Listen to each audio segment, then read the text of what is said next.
So how Uber is trying to create stickiness for its app, right? And many of these points we've already discussed before. I think they will achieve the exact opposite, right? Specifically when I highlight and show you which topics we were going to talk about. So ride hailing is back, but Uber's looking to become more than a one-stop shop for booking rides. Growth through products and expanded consumer groups was the connecting thread at Uber's Go Get event this Wednesday. And I don't know if you saw the commercial, but that was the most disastrous commercial I'd ever seen. It was a complete flop, and everybody else said so as well. In New York City, where the company announced a slew of additions to its platform that in many cases don't have anything to do with hailing a car, really. Uber launched a private chartered boat service in Mykonos, Greece. What's up with that, Dara? So that you can get free trips around Mykonos when your family goes on holiday.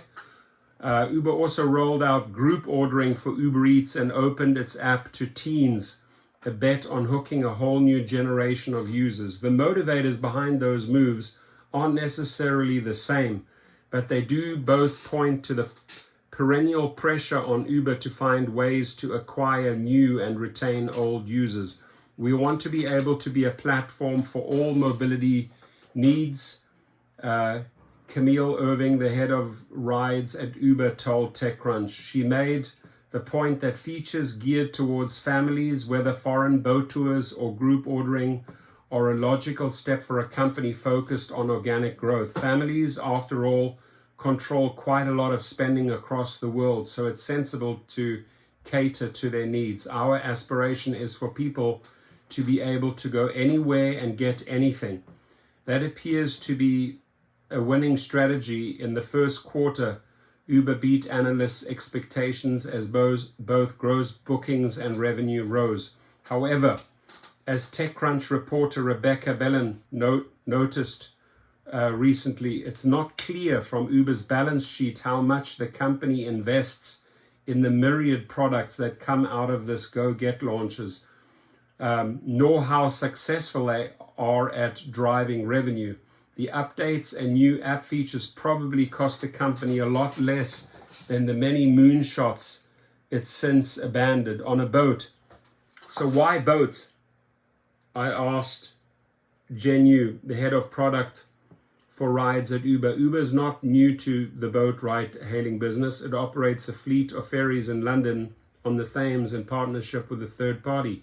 But the London service is geared mostly toward commuters. Uber's new Mykonos venture is purely for private bookings. Post-pandemic, travel trends played a role, you said. Our thought was, since so many travelers are going to Greece this year, why not stand up a product? She said, it's one of the hottest vacation destinations.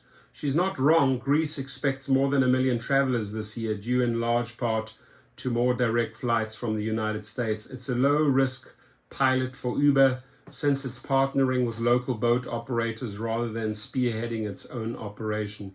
You characterized it as a way to funnel demand to local businesses while making money, of course.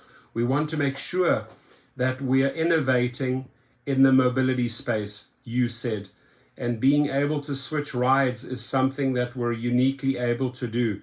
Being able to help manage travel experiences across different modalities. Grouping groceries. What about grouping ordering for groceries? Where does that fit into Uber's broader growth strategy? In prepared remarks at Wednesday's event, CEO Dara Khosrowshahi characterized the feature as a more elegant, simpler way to handle one of life's more predictable chores, restocking the fridge. With group ordering, you don't have to go through the whole awkward phase of figuring out who owes what or whether you're going to get paid back on that, he said. We make it incredibly easy. Ease of use and stickiness is important in a business like grocery delivery, which is costly to run and rife with competition. Uber has spent billions of dollars on acquisitions like that of Careem, Cornershop, Postmates, and Drizzly. But rival Instacart maintains the lion's share of the market, according to insider intel. It will capture 73% of US digital grocery sales in 2023. That being said, things are beginning to look up for Uber's various forays into delivery. Uber's delivery unit turned profitable for the first time in Feb 22, and insider intelligence estimates that Uber's share of digital grocery sales will grow 0.7 next year, from 7.2 to 7.9%. In addition to optionally recurring group ordering, Uber's introducing nice to-haves like custom ordering options and suggested replacements, allowing customers to specify off-menu items and recommend substitutes for out-of-stock products. Competitors like Instacart have offered options along those lines for some time, but Uber's playing for loyalty, not expedience. It's really important to us for consumers to feel like they can find whatever they want to find. Looking to teens, which I think is a disaster. Uber is looking to grow its consumer base by turning to a younger generation. At the event, the company launched teen accounts, allowing users aged 13 to 17 to create accounts for the ride-hailing and delivery in more than a dozen cities across the United States and Canada. Teen users are matched only with highly rated, experienced drivers, and parents can live track trip progress, Uber says, or contact Uber's support team on behalf of their teen.